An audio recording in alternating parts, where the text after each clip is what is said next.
So when I read that you guys were on a mission to save babies' lives and parents' sanities using cutting-edge technology, but then also learn how ex-Tesla and ex-Apple engineers actually left their jobs to do that, I had to get you guys on the show today. So, like any new parent, though, the worry that your baby girl would stop breathing in her sleep kept you up at night. And as a former Tesla engineer, you knew there would be an innovative solution that would give you and your wife peace of mind. But can you tell me more about that backstory and the inspiration that was behind Cocoon Cam? The whole thing started because, I had my daughter, Lena. And me and my wife, we would put her in their crib and then just go try to have a nice cup of coffee together in our living room, and just kept thinking, oh, is she okay?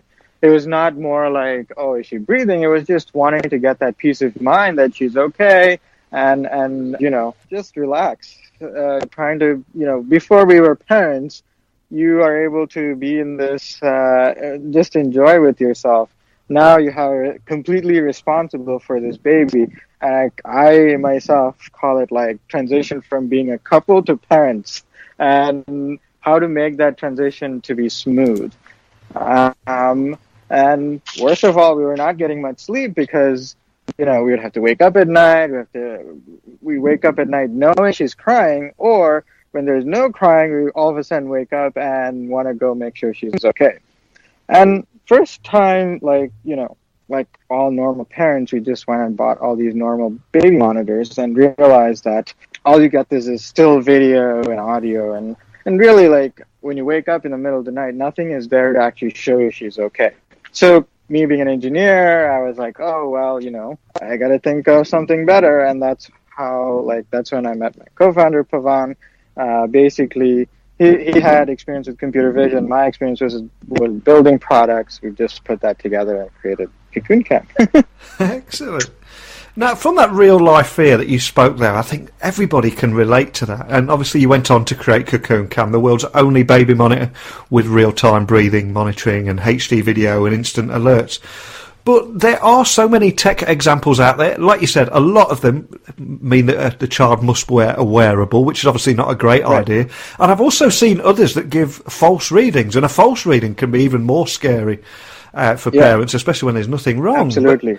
So can you tell the listeners a little bit more about Cocoon Cam and why it's different to all those other baby monitors out there? So if you think about it in terms of, okay, how do I easily solve this? Probably a wearable is the easiest solution you can do, but that is not the ideal solution for a baby, because you have to, as a parent, you have to first remember to put it on. Then there's batteries and radios and whatnot. My wife just said, you know what, I just don't want to deal with any of that.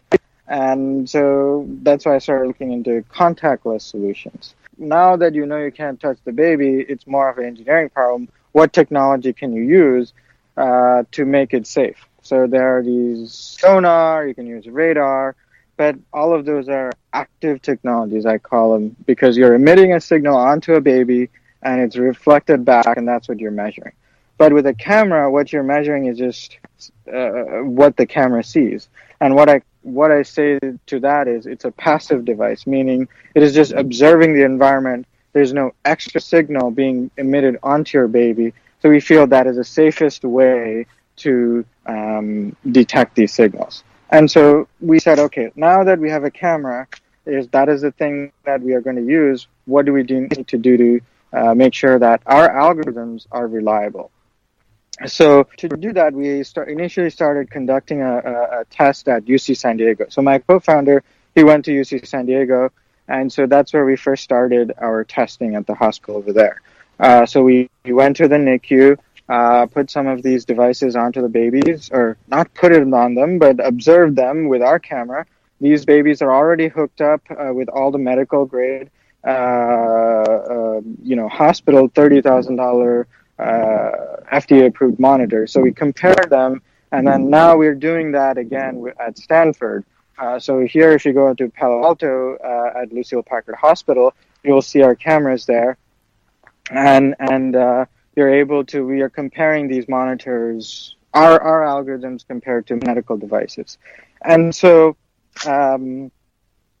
what we were able to prove at the end of 2016, or using the data that we had at the end of 2016, we we're able to prove that our algorithms were about 95% accurate compared to these $30,000 monitors. And so now we're doing further studies to understand, okay, so if we're this is good, what else can we do? Now we're using the breathing to now understand sleep patterns of the baby and things like that. So it's almost like a medical solution that you're getting for $150. So, but that's the effort that we took to make sure that our algorithms are reliable.